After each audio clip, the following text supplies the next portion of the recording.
ধুলা বাবারে, এত ধুলা যে কোত্থেকে আসে? প্রতিদিন পরিষ্কার করি, তারপরে এত ধুলা, এত পরিষ্কার করতে ভালো লাগে, এত কষ্ট।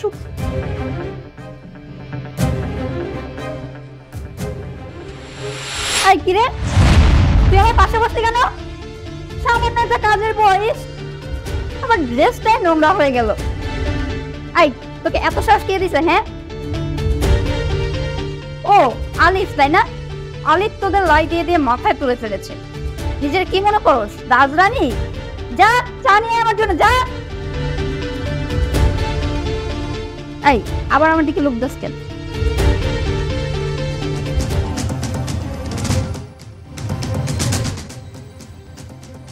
এতক্ষণ লাগলো তোমার আসতে? আমি সেই কখন থেকে ওয়েট করতেছি। রাস্তায় যে কি পরিমাণ জ্যাম তোমাকে এটা বোঝানো যাবে না, জাস্ট বলার বাইরে। যাবে, আই এম সরি। হ্যাঁ, কি বেরাই আমার সাথে বেরোইছি? কই না তো।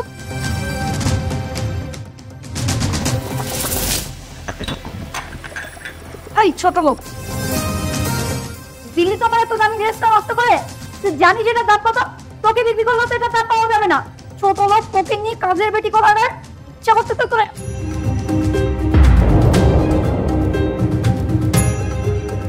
তোমার সাহস হয় কত বড়, যাতে মায়ের মতো বয়সী মহিলা গায়ে হাত ধুলো? তোমার বাবা মাকে এটুকু শিখলে না যে মহিলাদেরকে কিভাবে সম্মান করতে হয়? ছি ছি ছি ছি, ভাবতে আমার অবাক লাগছে, তুমি কেমন মা বাবার বড় সন্তান? কাকে কাজের বুয়া বল তুমি? আমি কাজের বুয়া নয়, আমি আরিফের মা। আর আমি যদি কাজের বুয়া হয়েও থাকি, তারপর তো তুমি আমার সাথে এরকম ব্যবহার করতে পারো না। তোমার বাবা মাকে শিখায় না যে মুরব্বীদের সাথে কিভাবে ব্যবহার করতে হয়? ছি ছি ছি, আমার ভাবতে অবাক লাগে, কেমন শিক্ষায় শিক্ষিত হয়েছে? মা, আমি আসলে বুঝতে পারিনি। আই এম সরি মা, প্লিজ মা। তোমার মতো মেয়ে আমার বাড়ির বউ হওয়ার উপযুক্ত নয়। যে আমার সংসারে, আমার বাড়ির, আমার ছেলে বউ হবে, তাকে একটু বাজিয়ে দেখার মতো ইচ্ছা আমার জেগেছিল। তাই আমি তোমাকে বাজিয়ে দেখলাম যে তুমি কেমন আর তোমার বিহেভে কেমন। তোমাকে আমার বাড়ির বউ বানাবো না, বেরিয়ে যাও। মা, আমি আসলে বুঝতে পারিনি, তাহলে তো আমি তো করতাম না, তাই না? মা, আই এম সরি মা, প্লিজ। তোমার মতো মেয়ে আমার বাড়ির বউ হওয়ার উপযুক্ত না। আরে, তুমি একটু মাকে বুঝিয়ে বলো না প্লিজ, মাকে একটু বুঝিয়ে বলো। কি বোঝাবো আমি মাকে কি বোঝাবো? মা যা বলছো সব তো ঠিকই বলছে। তুমি তো অন্যায় কাজ করো। একটা বয়স্ক মানুষের গায়ে তুমি কেন হাত? আজকে যদি সে আমার মা না হতো, তারপরে যে তুমি একটা মানুষের গায়ে হাত তুলছো, এটা তো অন্যায়।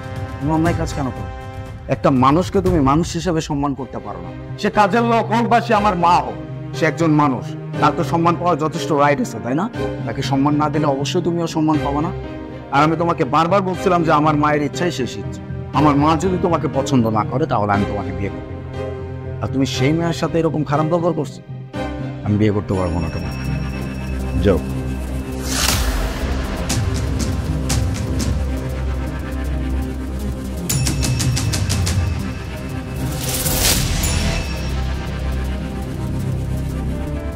তুই মন খারাপ করিস না বাবা, এর থেকে ভালো মেয়ে তোকে আমি বিয়ে করাবো। যেসব মেয়েরা সংসারী হয়, দেখিস না এসব মেয়েরা কিসব ড্রেস পরে, বাঙালি মেয়ে ওয়েস্টার্ন ড্রেস পরতেছে, এরা সংসারী হতে পারে না। ঠিক আছে, আমি তোকে ভালো ফ্যামিলিতে বিয়ে করবো বাবা।